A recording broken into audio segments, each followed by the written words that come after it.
First, I thank God for who God is and for orchestrating the cosmos to facilitate my being here right now. Greetings to each of you. Thanks to Dr. Douglas Sullivan Gonzalez for the introduction. I would also like to thank Julian Gilner for extending an invitation for me to share with you some thoughts during such an important, sobering, and celebratory commemoration. I am truly honored. Admittedly, I'm still trying to balance the deep emotional impact of the honor with the reality that I'm now old enough to have received the invitation. Julian asked me to include some thoughts on my experience at Ole Miss. I'll start with a story I tell often of my first career day at Ole Miss, fall semester of my freshman year.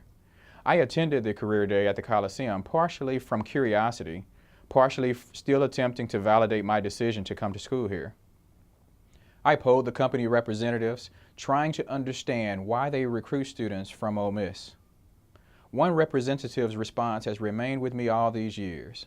He said that every university graduates scholars, but this university graduates people who are scholars. I've grown to understand what he meant more and more as I have progressed through my career. There is something in the air here, in the social education, in the tailgating, in the parties in the union, on the square, that produces a different kind of graduate. A confident, academically sound professional who is a real person.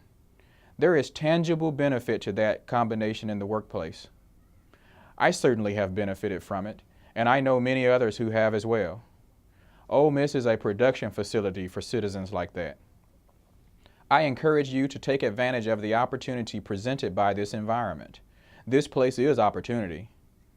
Ole Miss is the result of a stream of events and circumstances, the amalgamation of which has produced an available experience that can only be described as amazing.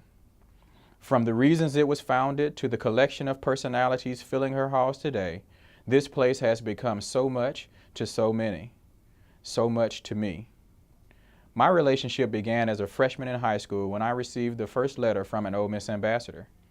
Between my junior and senior years in high school, I participated in the PACE program here on campus, the precursor to summer college for high school students.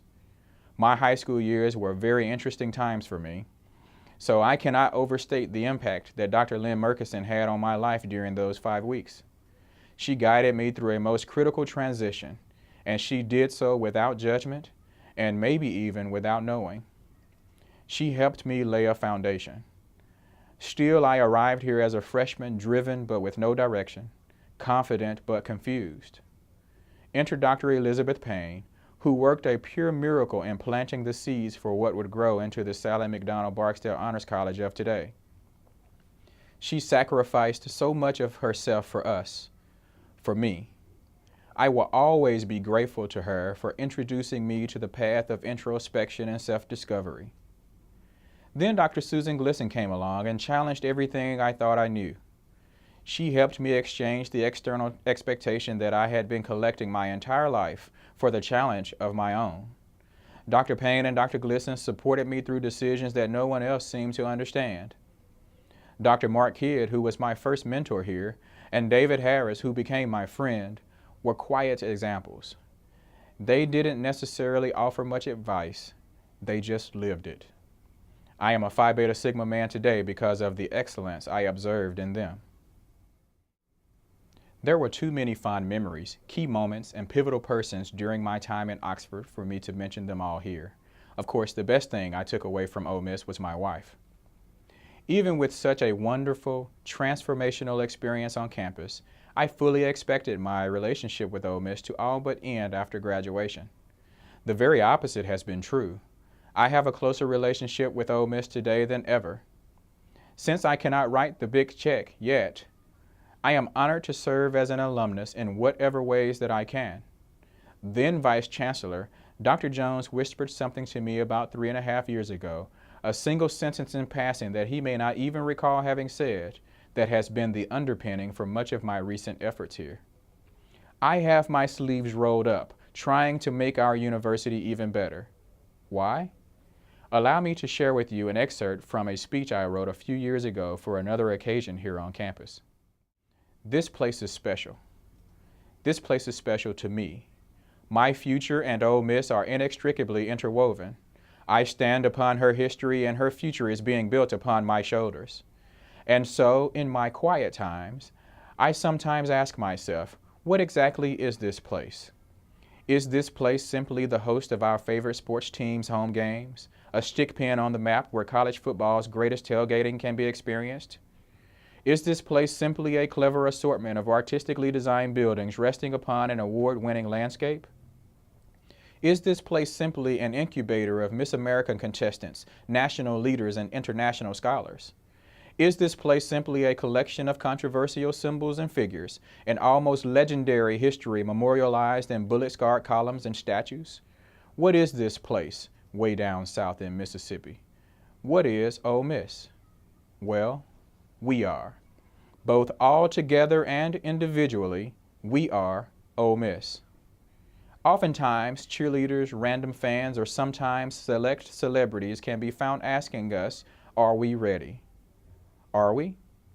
Are we ready to make this great American public university even better, an institution of higher learning nonpareil?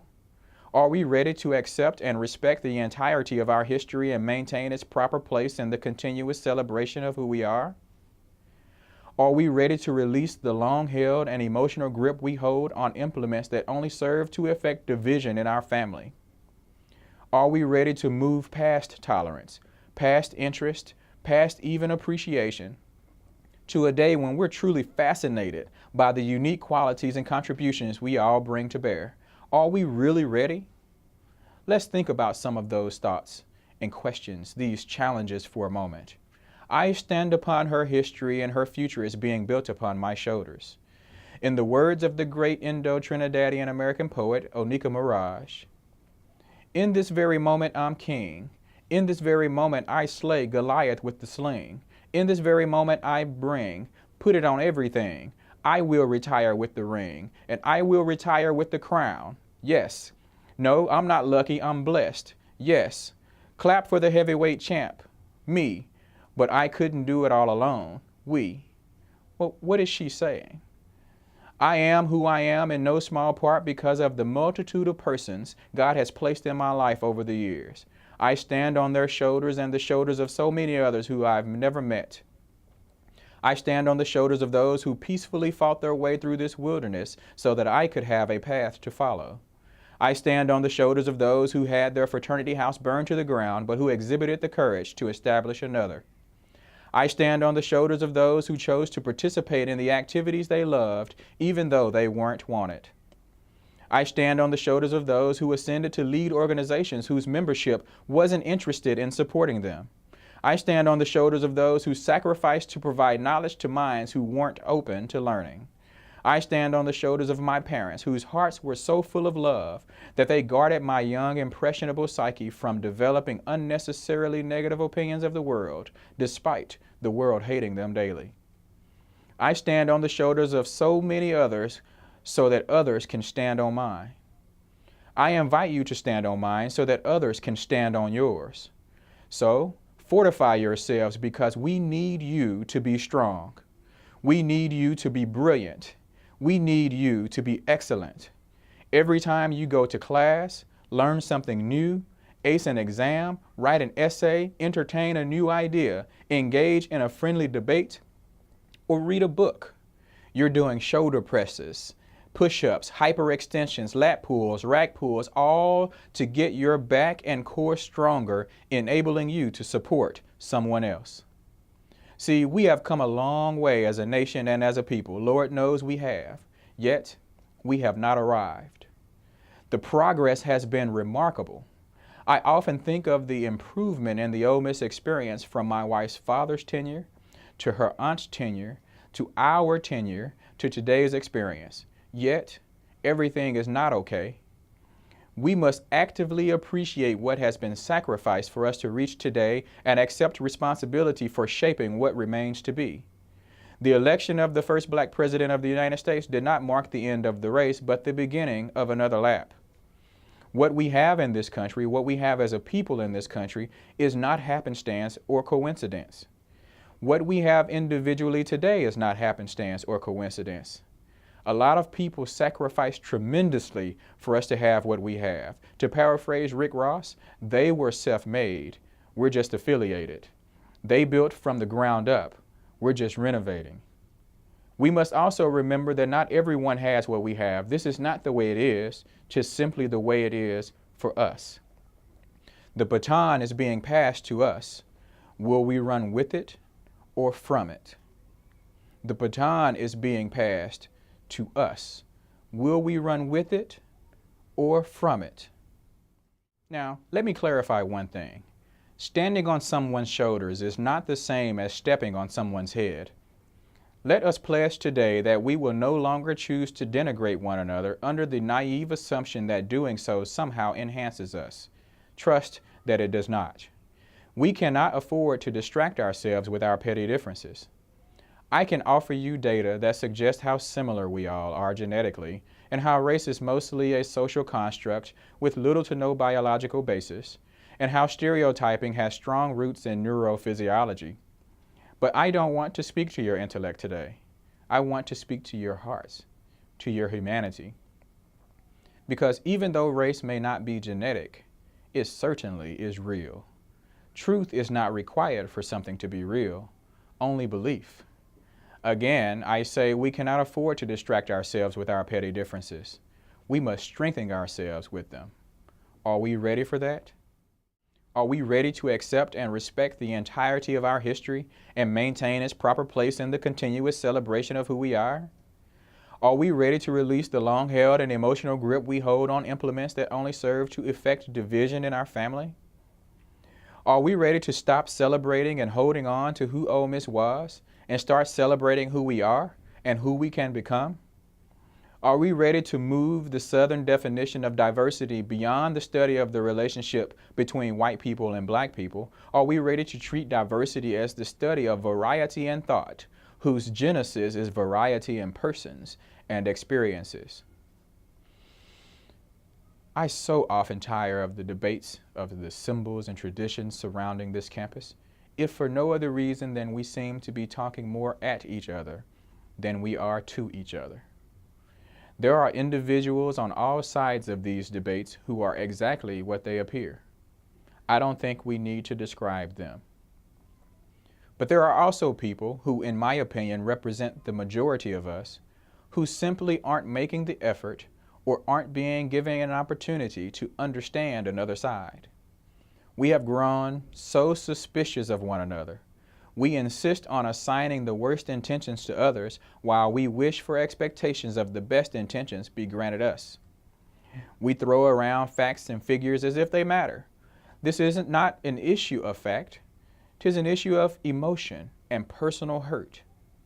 Look, while I disagree with the notion, I believe legitimate is the fear, the emotion, that somehow we are succumbing to the PC police by separating ourselves from controversial traditions, and that there is no foreseeable end to what will be, quote, taken away, unquote. However, I believe many don't truly understand how injurious those things are to so many of us.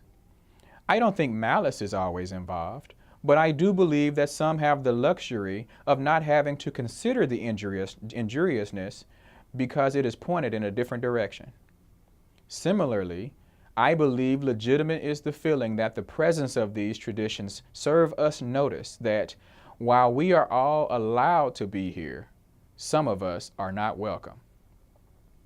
Both of these seemingly orthogonal feelings coexist, and they cannot be changed or reconciled without increased understanding. 'Tis often said that the view through a knothole is dependent upon which side of the fence you stand. I say we take the fence down, even if board by board, so we can fully see each other. I challenge all of us to seek a deeper personal understanding of one another. I've experienced moments that cause me to wonder whether or not the university I love so dearly and to which I offer so much time and energy actually loves me back. That hurts me to even say aloud, but I have my sleeves rolled up. I know there are people here who love me, but some of the things we allow to happen here still give me pause. So then, while much of this challenge is for those of us in the Ole Miss family, the university leadership does play a pivotal role in this. In his book, What If?, Dr. Steve Robbins tells of a time when he elected to add rainbow trout to the pond on his property, which was already stocked with bass.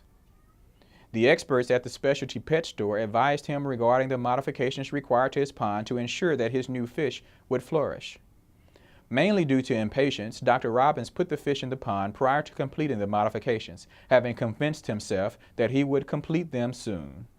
Days turned to weeks and months. I'm sure you can guess what happened to those fish. My challenge to the university administration is this. We seem to be getting better and better in attracting all sorts of fish to our pond. Let us make sure the environment and conditions will allow them to flourish here. The University of Mississippi is more than the sum of its symbols and traditions. Ole Miss is a family, flaws and all.